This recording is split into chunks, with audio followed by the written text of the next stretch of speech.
Protect yourself from these 3 common debt collection scams. I'm Nicole from lowincomerelief.com. We help low-income people save money and get free stuff. Be sure to subscribe to our channel and enable those notifications so you never miss a video. Debt collection scams are very common. Debt collection law has very specific guidelines about what debt collectors can and cannot do. Usually, though, debt collectors don't know or don't care. They don't have a lot of incentive to follow the law. Collection agencies make millions, even billions of dollars from breaking the law. When they do get sued or penalized, the amount they pay is a pittance compared to how much they've earned from these scams. We can't change the industry overnight, but we can learn how to stop debt collectors from manipulating us with their scams. It's important to know how to protect yourself against fraud and abuse, and that's what we're going to teach you about today. Scam 1. You're contacted by someone who says they need to serve legal papers on you. This scam has actually happened to me personally several times. The scam usually goes something like this. You'll get a call out of the blue from a restricted number. They'll say their name is something like Jim, and they're calling from a really common and official sounding legal service provider. And they'll say they have court paperwork that they need to serve you with today. You'll respond confused, and the person calling you won't offer any information. They'll just say, I have to get you these papers right away. I can't tell you anything else. You're going to need to call this other phone number for more information. Now, there are a lot of red flags in this situation because real process servers who are serving real legal paperwork do not call in advance to tip you off. If you're being served a real lawsuit, they're just going to show up at your address. They're not going to call you. So, if you get a call from someone who's claiming that they need to deliver legal paperwork to you, you should automatically be very skeptical. Even though I already knew this, I'm a very curious person, so I went ahead and called the number that I was given by the alleged process server, and I spoke to a representative named Robert, who claimed I was being sued for an old loan that I'd totally forgotten about. Anyway, he said I had to pay the amount before the legal server arrived or I wouldn't be able to avoid the lawsuit. I'd end up in jail, my life would be ruined, blah, blah, blah. Knowing what I know about how the debt process works, I asked a lot of questions that clearly made Robert uncomfortable. He eventually placed me on an extended hold, during which I did some Google searches and discovered that the company he claimed to represent didn't even exist. Anyway, this scam has happened to me at least 3 times in the last year, and every time it basically works like this. First, a debt collector claims to be a process server, and they call you. They say that they're going to serve legal paperwork on you, and they try to scare you. Next, you're scared, so you call the number that they've given you. And when you finally make that call, another debt collector, who's probably sitting right next to the first guy, hypes up the alleged lawsuit and insists that you have to cooperate or all of these bad things are going to happen to you. All of this pressure and the short time frame are designed to scare you into paying immediately and without question, even if the debt is completely invalid. I have safely ignored this scam every time I've encountered it, and you know what? I've never been sued because of it. I wasn't even served. And it's a violation of debt collection law because debt collectors are not allowed to threaten to sue you when they do not have any intention of actually doing it. Scam number 2. The debt collector claims you'll be arrested or jailed for not paying. You cannot be arrested simply because you cannot afford a debt. Debts are a civil matter, not a criminal one. Sometimes debt collectors impersonate as police officers or even FBI agents.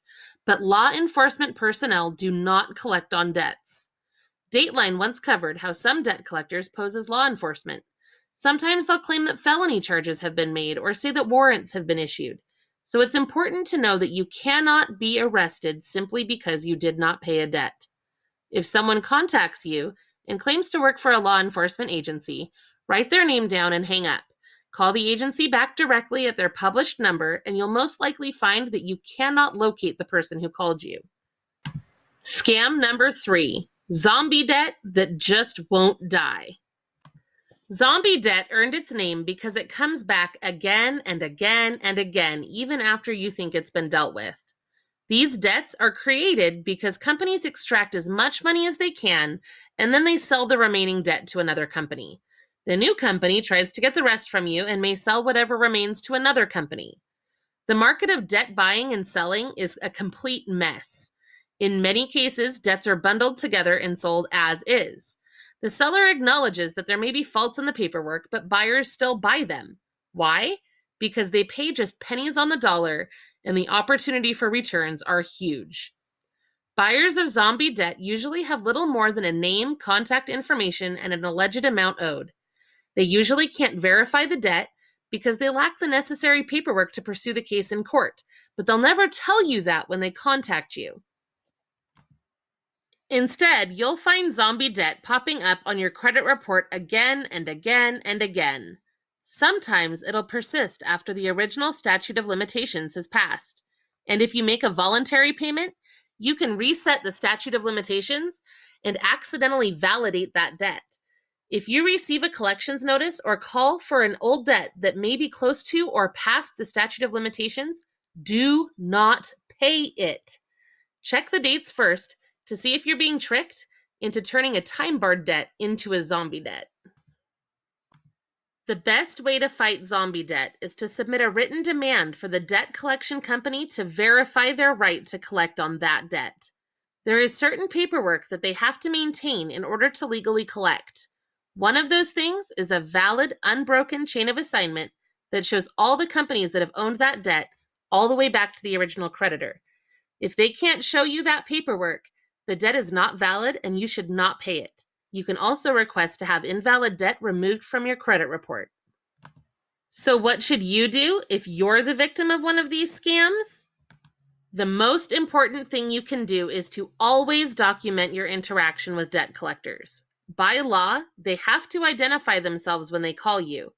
Always take notes when you speak with a debt collector. You should always write down the debt collector's name and the collection agency's name. Get the company's contact information.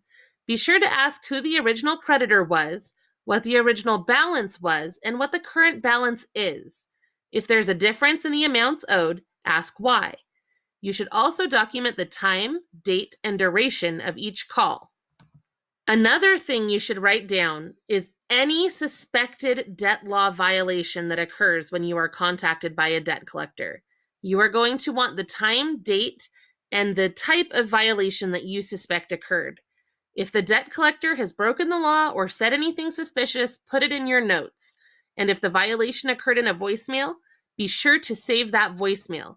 You may be able to sue, countersue, or use this in your negotiations on these debts if they have violated debt collection law. Of course, it's important to pay the debts that you legitimately owe, but you should never pay off a debt without having something in writing. This is especially true if the company has offered you a settlement. You need to have proof of that offer in case you someday need to defend it if the debt pops up again. For more information about these and other debt collection scams, please visit our website at lowincomerelief.com. Thank you so much for watching. I hope this video was helpful to you. Be sure to subscribe to our channel and visit lowincomerelief.com to discover all the ways that we can help you save money and get free stuff.